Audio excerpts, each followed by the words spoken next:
Welcome to Spotlight. I'm Adam Novice. And I'm Bruce Gulland. Spotlight uses a special English method of broadcasting. It is easier for people to understand no matter where in the world they live.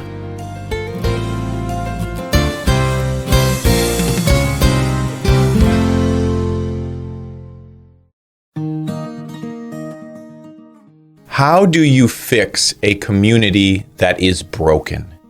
How do you bring people together to make a positive change? Wagner is a city in South Dakota in the United States. There are two main people groups in Wagner. There are many white people, and there are Native Americans living nearby. And like in many other places, these differences have led to racial tensions. Not all people are treated equally. This influences many parts of life. It makes progress in the town slow. The community wanted to improve these tensions. People from different backgrounds and different races joined together to achieve this goal. In 2008, they started with something simple, even though it was also very difficult. They talked to each other. The community in Wagner started study circles. These were small groups of people who met together. They discussed important issues in the community. People did not always agree, but they always respected each other. The community of Wagner saw the benefits of these study circles. They wanted these groups to continue.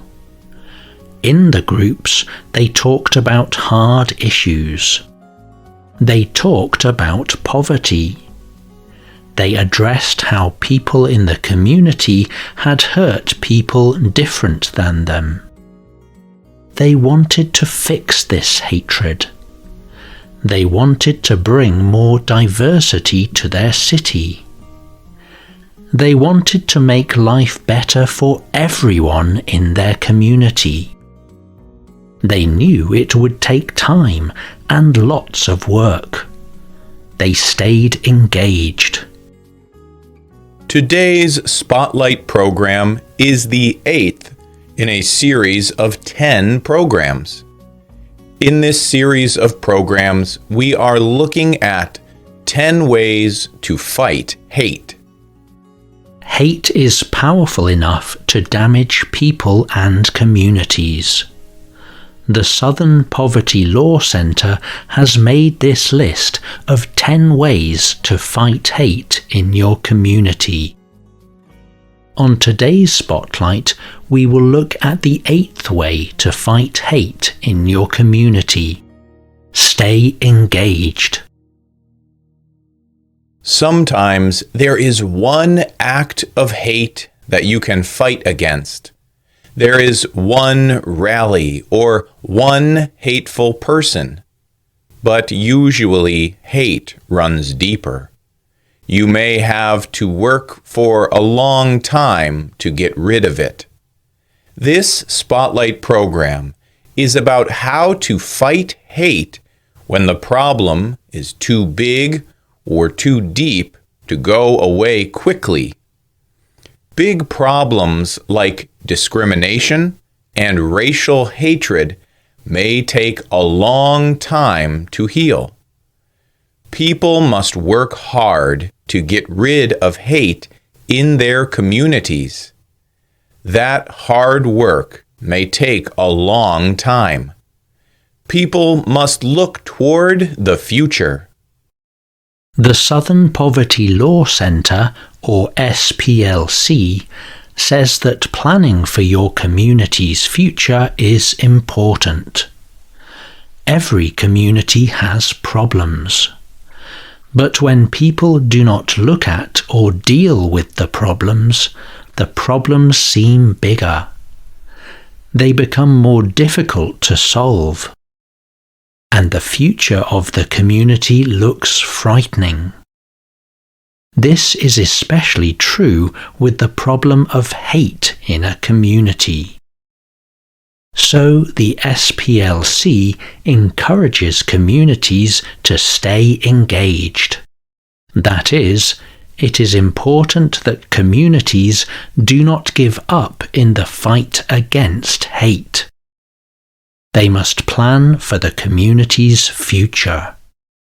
The problem of hate does not usually come from outside a community.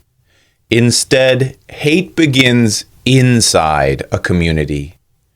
Groups of people may blame each other for problems in the community, or people may feel as if they have no voice in their community. They feel unsupported and powerless. Differences and change can cause fear, and fear can lead to hate. Communities can deal with fear and hate. The SPLC says that a tolerant and united community can stand against hate. Imagine a community that accepts people no matter who they are or what they believe. That community does not accept hate. Hate cannot exist if people do not let it. Stopping hate in your community will improve your community's future. But where can you start? The SPLC says that the first step to changing your community is to change yourself. You can change the way you speak about people who are different than you. You can also change the way you think about people who are different than you. Do you have an opinion about a particular group of people? These opinions are biases. They can negatively influence your actions in your community. Changes in individuals are very important, but changes in the whole community are important too. And there are many things people can do to encourage communication and tolerance in a community. There are many examples of groups who worked together and stayed engaged to fight hate in their communities. Here is one example you can use in your community. Everyday Democracy is a group that helps communities discuss issues with each other. One way they do this is with study circles. These study groups are one way to start community discussions. We talked about how this worked in Wagner, South Dakota, at the beginning of the program. Study groups are safe places for different people to talk with each other about their opinions and beliefs. People from different groups can come together and get to know each other. You can start a study circle in your community. In fact, you can start any group to talk openly about the issues in your community. These groups should accept every person. They should respect every person's opinion. And when people in a study circle talk, they do not always have to agree on everything. That is even part of the fun. People who join study circles gain understanding of different people. They gain hope for a better future. They know that they can help to solve problems and conflicts in their community. People in a community should be able to live together in peace. How will you help plan and influence the future of where you live? Hate will not disappear overnight. Stay engaged in the long-term fight against hate in your community.